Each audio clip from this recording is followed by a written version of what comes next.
요한복음 20장 30절에서 31절 말씀입니다. 요한복음 20장 30절에서 31절.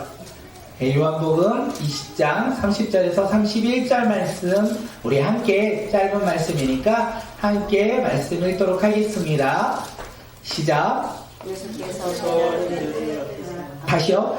예수께서 제자들 앞에서 이 책에 기록되지 아니한 다른 표적도 많이 행하였으나 오직 이것을 기록함은 너희로 예수께서 하나님의 아들 그리스도이심을 믿게 하며 또 너희로 믿게 생명을 얻게 하려 함이니라. 아멘.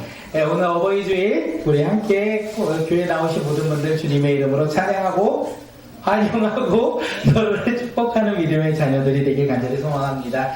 2024년 꿈꾸는 교회 표어는요, 하나님이 부르신 공동체입니다. 하나님이 부르신 자녀로서 어떻게 한 주간 잘 믿음으로 살아가셨습니까? 서로 주고받는 대화 속에 말씀이 이루어진다. 하나님이 부르신 공동체로서 우리가 한 주간 날마다 믿음으로 살아가는 자들이 되길 간절히 소망합니다.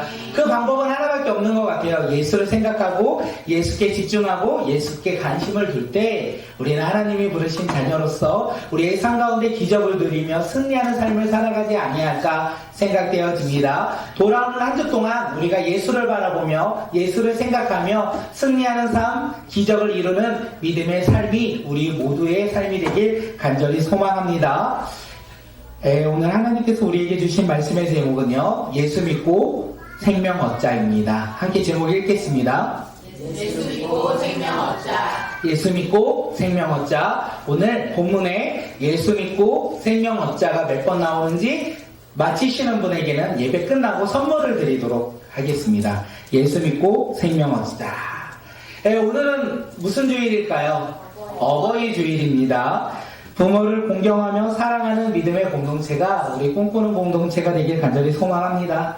그런데 문제가 있죠. 부모를 공경하며 부모를 사랑하는 것이 참으로 어려운 시대 속에서 우리가 살아가고 있습니다. 옛날에는 이렇게 함께 모여 살아가는 대가족 시대에는 부모님의 영향력이 참 컸다라고 생각이 되어집니다. 그런데 지금은 가족들이 흩어져 살아가는, 제가 생각했는데 오랜만에 떠오른 단어가 있었어요. 핵가족. 핵가족 시대를 살아가다 보니까 부모를 사랑하고 섬기는 것이 예전처럼 참 쉬운 일이 아니라는 생각이 들었습니다. 어렵다고 해서 우리가 부모를 공경하며 사랑하는 것을 멀리 해야 되겠습니까?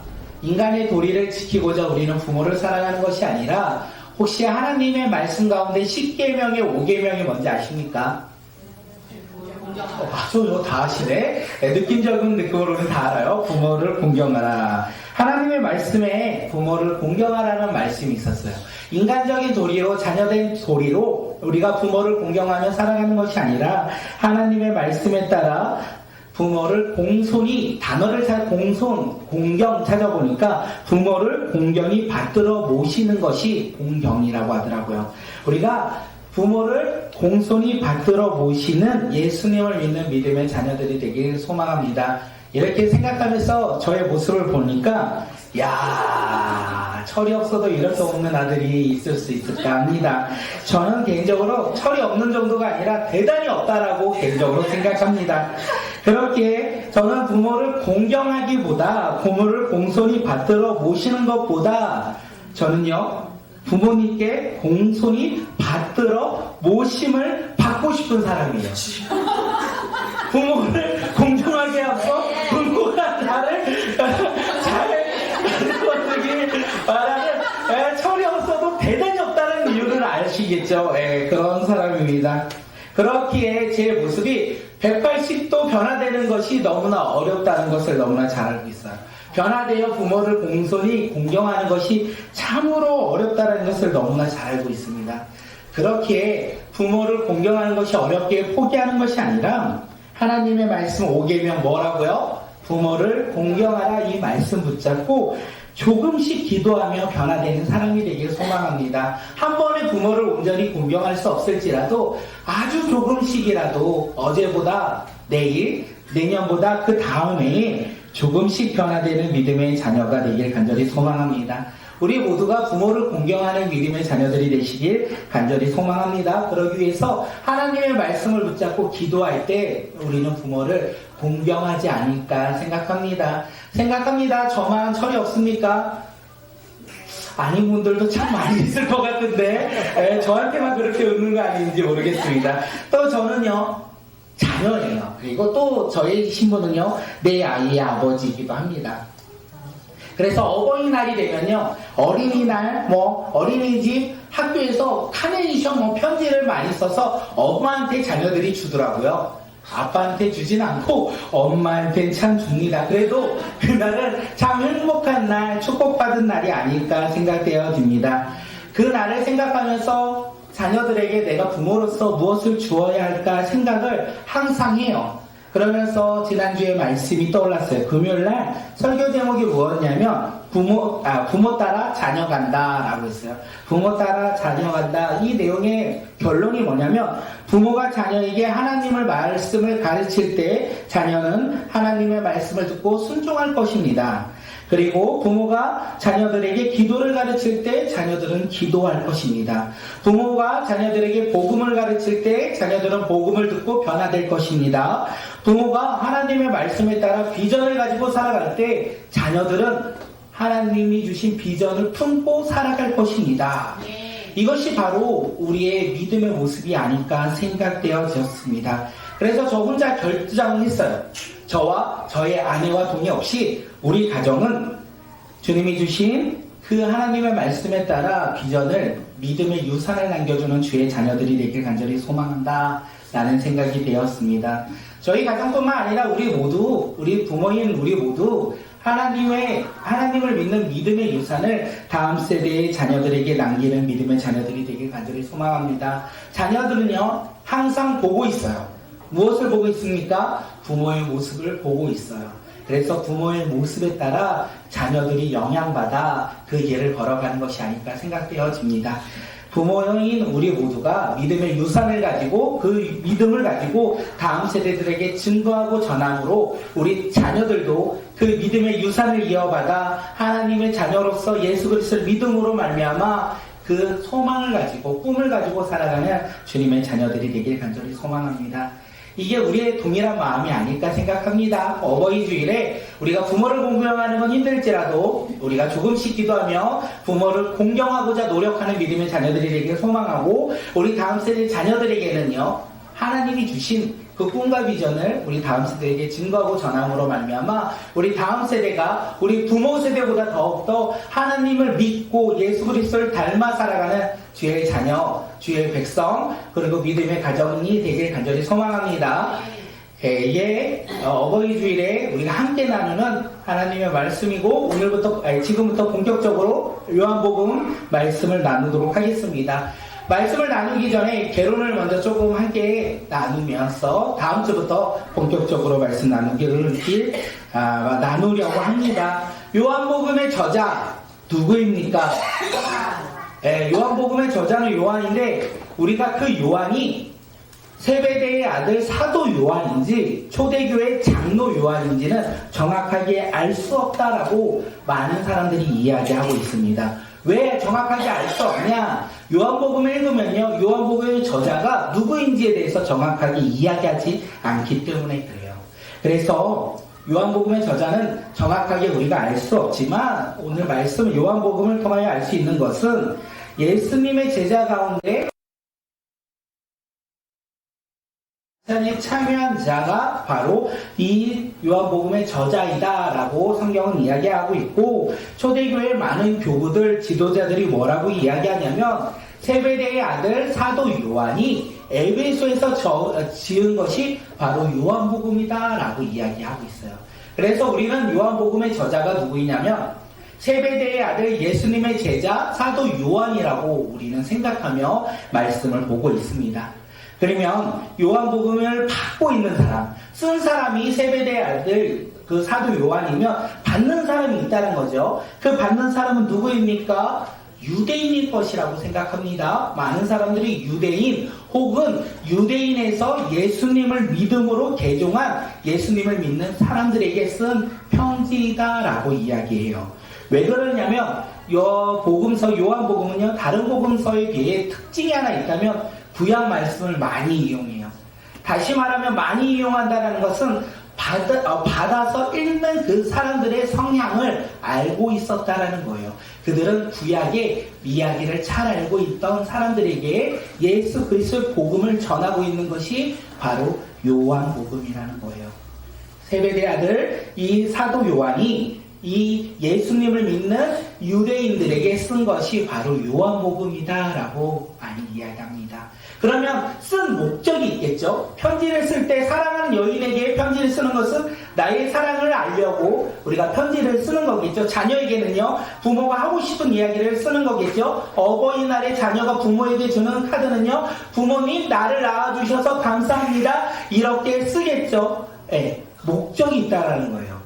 요한복음의 목적은 무엇입니까? 요한복음의 목적은요, 요한복음 20장 30절에서 31절 그 목적에 대해서 우리에게 이야기합니다. 말씀 한번 읽을게요. 요한복음 20장 30절에서 31절 함께 읽겠습니다. 예수께서 제자들 앞에서 이 책에 기록되지 아니한 다른 표적도 많이 행하셨으나 오직 이것을 기록하는 너희로 예수께서 하나님의 아들 그리스도이심을 믿게 하려 하며 또 너희로 믿고 그 이름을 힘입어 생명을 얻게 하려 함이니라. 예수께서 이 30절에 뭐냐면 이 책에 기록되지 않는 수많은 기적과 표적을 행하셨다라고 말씀하세요. 이 책에 나오는 그 기적과 표적뿐만 아니라 수많은 기적과 표적을 행하셨다라고 먼저 이야기를 합니다. 그리고 31절에서 이것을 기록한 목적, 요한복음을 기록한 목적에 대해서 말하는데 너희로 예수께서 하나님의 아들 그리스도이심을 믿게 하는 것과 또 너희로 믿고 그 이름에 힘입어 생명을 얻게 하려는 것이다 라고 요한복음 저자는 이야기하고 있다는 거예요. 다시 말해서 예수님의 제자들에게 요한복음에 기록되지 않을 만큼 수많은 기적과 표적을 행하셨습니다. 그리고 그것을 왜 행하셨냐? 이유를 말하는 거예요. 31절에 너희로 예수께서 하나님의 아들 그리스도이심을 믿게 한다. 또한 그 이름으로 말미암아 생명을 얻게 한다. 이것이 바로 요한복음의 목적이다. 이렇게 이야기하고 있습니다. 요한복음의 목적은 예수 믿고 생명 얻자예요. 예수 믿고 생명 얻자가 요한복음의 목적이라는 거예요. 누구에게요? 너희에게요. 여기에서 너희는 누구입니까? 예수님을 믿는 사람을 너무 크게 볼 수 있으니까 조금 구체적으로 보면 예수님의 제자들입니까? 그 당시에 초대교회 사도들을 포함한 제자들입니까? 아닌 거예요. 예수님의 행하신 것을 본 이 사도들, 제자들이 그 이후에 예수님을 보지 아니하고 말씀을 듣고 믿는 믿음의 사람들에게 증거하는 것이 요한복음인 거예요. 너희는 예수님의 제자들을 통하여 행하신 표적을 들은 사람들, 예수님의 제자들이 지금 나아가 이 요한복음에서 말하는 것을 예수 믿고 생명 얻자를 전하고 있다는 것을 이야기하고 있어요. 예수님의 제자들이 그 다음 세대 제자들, 다음 세대 믿음의 사람들, 다음 세대의 사람들, 복음을 모르는 사람들에게 요한복음을 이야기를 하고 있다는 것을 우리에게 이야기합니다. 그런데 우리가 여기에서 하나 알아야 될 것은 무엇이냐면 예수님의 기적과 표적, 그것이 중요한 것이 아니라 진짜 중요한 것은 무엇일까요? 그것을 행하신 하나님의 아들 예수가 중요한 거예요. 또한 그 예수를 믿는 것이 중요하고 그 예수를 믿어 생명을 얻는 것이 중요하다는 거예요. 다시 말해서 예수님의 제자들에게 있어서 가장 중요한 것이 뭐냐면 예수님의 권능, 치유, 행함 이것이 아니라 예수님의 믿는 거라는 것을 우리에게 이야기합니다. 믿는 것을 통하여 어떻게 해요? 생명을 얻는 것에 대해서 이야기하고 있어요. 아픈 자가 낫고 회복되는 것이 끝이 아니라 눈에 보이는 것을 쫓아 살아가는 자들이 아니라 그것을 행하시는 예수 믿고 생명 얻는 것이 요한복음의 목적인 것을 우리에게 이야기하고 있습니다. 요한복음의 목적은요, 기적과 표적이 아니라 기적과 표적을 행하시는 예수님이 누구냐는 거예요. 그가 하나님의 아들이에요. 그가 하나님의 아들 메시아임으로 말미암아 그를 믿으면 어떻게 해요? 생명을 얻는다는 거예요. 예수 믿고 생명 얻는 것이 요한복음에서 우리에게 말하는 메시지입니다.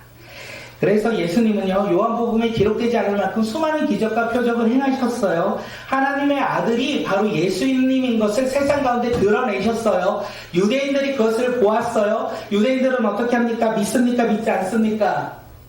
믿지 않는다라는 거예요. 왜냐하면 그들이 믿지 않은 것은 그들이 기다렸던 메시아가 예수님이 아니기 때문에 그렇습니다.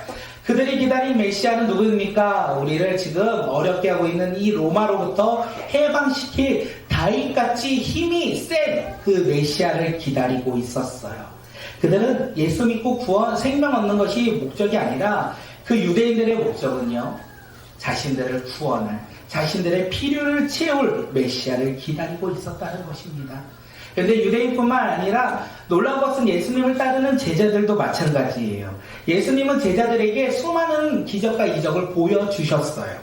그런데 제자들이 기대하는 것은 무엇입니까? 조금은 높은 자리, 조금은 풍요로운 삶, 예수 믿어서 더 높은 자리를 얻는 것, 그것이 그들의 기대였다라는 거예요. 예수님의 제자들은요, 예수님의 죽음과 부활에 관심이 없었다라는 것을 우리는 알 수 있습니다. 예수님은요, 그런 기대와 달리 어떻게 행하십니까? 세상이 원하는 방법이 아니라 하나님의 아들로서 오직 예수님만이 감당할 수 있는 이 십자가의 죽음과 부활을 통하여 이 땅 가운데 오셨고 그것을 이루어 나가셨다는 것을 우리에게 요한복음은 이야기하고 있는 거예요. 그렇게 진정한 기적이 무엇입니까? 기적과 표적이십니까? 풍요와 잘됨입니까? 요한복음은 그것이 기적이 아니라고 얘기하고 있어요. 요한복음의 진짜 기적은 예수님이 이 땅 가운데 오셨고 우리를 위해 죽으셨고 우리를 위해 부활하셨다는 거예요. 그 부활로 말미암아 우리에게 생명을 주신 것이 진짜 기적이다, 이렇게 이야기하고 있습니다. 진짜 기적은 회복이 아니라는 거예요. 아픔이 치유받는 것이 아니라는 거예요. 우리의 필요를 채우는 것이 아니라는 거예요. 진짜 기적은 우리의 삶을 통하여 하나님의 일이 나타나는 것이 진짜 기적인데, 그것을 누가 감당했다? 하나님의 아들 예수 그리스도가 이 땅 가운데 감당하셨다. 그리고 그 이름을 믿음으로 말미암아 믿는 모든 자에게 생명을 주신다는 것이 요한복음의 목적인 것을 다시 한번 말씀드립니다. 그렇게 요한복음의 핵심은 무엇일까요? 예수님의 죽음과 부활인 거예요. 예수님의 죽음과 부활, 그 죽음과 부활로 말미암아 하나님의 아들 메시아가 누구냐면 예수님인 것을 드러내고 그 이름을 힘입어 생명을 얻는 것을 우리에게 이야기하고 있습니다. 그래서 우리가 이제 다음 주부터 함께 볼 건데, 요한복음에서 세례 요한과 많은 사람들이 예수님에 대해서 7가지의 이름으로 예수님을 이야기합니다. 화면 한번 넘겨볼까요? 그 7가지 이름, 사람들이 뭐라고 하냐면 우리 위에 이름 7개 함께 읽겠습니다. 시작. 하나님의 언령, 하나님의 아들, 라비, 인자, 메시아, 이스라엘 왕, 나사렛 예수. 사람들이 이렇게 예수님을 부르는 거예요. 그 밑에 왜 그들이 각자 이렇게 불렀냐면, 밑에 우리 함께 읽을게요. 시작. 완전한 인간이신 나사렛 예수님은 메시아, 이스라엘 왕이자 이스라엘 선생이며 세상의 죄를 위해 죽으신 하나님의 아들. 이것이 결국 요한복음의 목적이라는 것을 우리에게 이야기합니다. 다음 장 한번 또 넘겨볼까요? 그러면서 이 7가지의 이름에 대해서 예수님께서는 기적과 표적을 통하여 예수님의 제자들에게 또한 말씀하십니다. 7가지 뭘까요? 함께 읽겠습니다. 시작. 가나안의 혼인잔치에서 물을 포도주로 바꾸신, 가버나움에 있는 왕의 신하의 아들을 고치신, 베데스다 연못가에 38년 된 병자를 고치신, 5,000명을 먹이신, 무리를 걸으신, 눈먼 자를 고치신, 죽은 나사로를 살리신. 예수님은 요한복음을 시작하면서 세례 요한과 그 사람들이 7가지에 대해서 예수님에 대해서 이야기를 했고, 그 2장부터는 그 예수님의 이름에 대한 능력, 그가 구했던 그 17가지의 사건을 통하여 예수님의 이름이 이루어지는 거, 우리에게 보여주시고 있다는 거예요. 우리 다음 장 한번 넘겨볼까요? 이 7가지의 기적을 통하여 예수님이 누구신지 또다시 우리에게 말하는 거예요. 함께 읽겠습니다. 시작. 완전한 은가이신 나사렛 예수님은 메시아 이스라엘의 왕이자 이스라엘의 선생이며 세상의 죄를 위해 죽으실 하나님의 아들, 이것을 수많은 제자들에게 보여주셨다라는 거예요. 그래서 그 보여주심으로 말미암아 수많은 사람들이 예수 믿고 생명 얻도록 예수님께서 행하셨다라는 것을 우리에게 이야기합니다. 우리는 이 7가지의 이름과 7가지의 기적들을 이제 볼 거예요. 7가지 이름을 보며 7가지 기적을 볼 때, 야, 능력이 많으시다가 아니라 하나님께서 이것을 행하신 이유가 요한복음의 목적, 20장 30절에서 31절 하나님의 아들 예수인 것을 우리가 알고 그 이름을 믿음으로 말미암아 생명을 얻는 것을 위하여 이 7가지 기적을 행하셨구나 라고 생각하며 이 7가지의 기적을 나누며 또한 예수님의 마지막 날, 마지막 만찬, 그리고 세속식을 통하여 죽음과 부활을 통하여 예수님의 생명을 우리가 깨닫는 믿음의 자녀들이 되길 간절히 소망합니다. 그런데 이 많은 것을 보았죠. 우리가 아니라 그 당시에 살아가고 있던 유대인들, 예수님의 제자들 다 이것을 보았어요. 그런데 그들은 어떻게 합니까? 결국 예수님을 죽이고자 합니다. 예수님을 믿는 것이 아니라 그들은 예수님을 죽이고자 해요. 왜요? 자신들이 기대하며 기다린 메시아가 아니었기 때문에. 그들은 이 7가지, 그 다음에 예수님이 누구신지를 요한복음에서 이야기하지만 유대인들은 결국 예수님을 믿지 않아요. 왜냐하면 자신이 기대하고 기다렸던 메시아가 아니었기 때문에 그렇습니다. 결국 예수님은 마지막 날 잡히십니다. 십자가에 잡히기 전에 잡히시고 그 7일 동안 우리가 산상순이라고 하죠. 아니죠. 산상순은 아니고 뭐죠? 가상칠언이라고 하고 예수님이 그 예루살렘에 들어가서 7일 동안 행하시는 일들을 우리가 부활절, 고난주간에 되게 많이 나눕니다. 그 일들을 행함으로 말미암아 예수님께서는 딱 이렇게 얘기하세요. 성령을 보내신다고. 성령을 우리 가운데 보내심으로 말미암아 예수님이 떠나야지만 성령님께서 우리 가운데 임하시고 성령의 능력으로 예수님의 제자들이 그 예수님을 정확히 깨닫고 사명을 깨닫고 그들이 변화되어 이 세상 가운데 나아가 사명을 감당하는 믿음의 자녀들이 될 것이라고 이 보혜사 성령에 대해서 이야기합니다. 우리가 요한복음 1장부터 21장까지 이 내용을 나눌 거예요. 이 내용을 나누면서 우리가 잊지 않아야 되는 것은 무엇이냐면 예수님은 누구십니까? 하나님의 아들 메시아입니다. 그를 믿는 믿음의 자녀들은 그 이름으로 말미암아 생명을 얻습니다. 이것이 바로 우리가 요한복음을 나누면서 우리가 계속 생각해야 될 목적과 우리의 방향이라는 것을 잊지 않았으면 좋겠습니다. 사랑하는 성도 여러분, 보이지 않는 예수님보다 우리는 눈에 보이는 것을 쫓아 살아갈 때가 좀 많이 있는 것 같아요. 저도 그렇고요. 요한복음에서도 이야기하는 거예요. 눈에 보이는 이 표적과 기적을 쫓아 사람들이 예수님을 따르지만 그들은 예수님의 이름을 믿지 않고 떠나간다는 것도 우리는 볼 수 있습니다. 그렇게 우리가 우리의 삶 가운데 표적과 기적을 구하기도 해야 하지만 구하기에 앞서 우리가 잊지 않아야 될 것은 무엇이냐면 우리 요한복음 20장 31절 말씀 한번 다시 읽어볼까요? 우리 31절 함께 읽겠습니다. 시작. 오직 이것을 기록하는 너희로 예수께서 하나님의 아들 그리스도이심을 믿게 하려 함이요 또 너희로 믿고 그 이름을 힘입어 생명을 얻게 하려 함이니라. 아멘. 오늘의 말씀의 제목 뭘까요? 꼭 생명 얻자. 요한복음 20장 31절을 간단하게 제가 어떻게 줄일까 하다가 이렇게 줄였어요. 예수 믿고 생명 얻자. 이것이 요한복음의 이야기라는 거예요. 우리 모두 다 예수 믿고 생명 얻는 자들이 되길 간절히 소망합니다. 그리고 우리는 예수 믿고 생명을 얻었죠. 예수 믿고 생명 얻은 자들이 어떻게 살아가야 합니까? 요한복음의 말씀 읽고 우리 삶 가운데 적용하여 순종하여 그 생명을 날마다 누리며 그 생명 가운데 기뻐하며 살아가는 주님의 자녀들이 오늘 이 시간 우리 모두가 되길 간절히 소망합니다. 우리 마지막으로 옆 사람을 바라보며 이렇게 서로 인사합니다. 뭐라고요? 예수 믿고 생명하자. 네, 우리 함께 고백합니다. 시작. 예수 믿고 생명하자. 예수 믿고 생명 얻는 믿음의 자녀들이 되길 간절히 소망합니다. 한 번 더 우리 고백할게요. 다음 장이요. 말씀대로 순종하자. 우리 옆 사람을 바라보며 고백합니다. 시작. 말씀대로 순종하자. 네, 예수 믿고 생명 얻은 자들 말씀대로 순종합니다. 예수 믿고 생명 얻었는데 내가 원하는 대로 살아가지 않는다라는 거예요. 우리 이거 잊지 말고 요한복음을 통하여 예수 믿고 생명 얻고 말씀대로 순종하며 살아가는 주의 자녀들이 누구다? 오늘 우리 모두가 되길 간절히 소망합니다.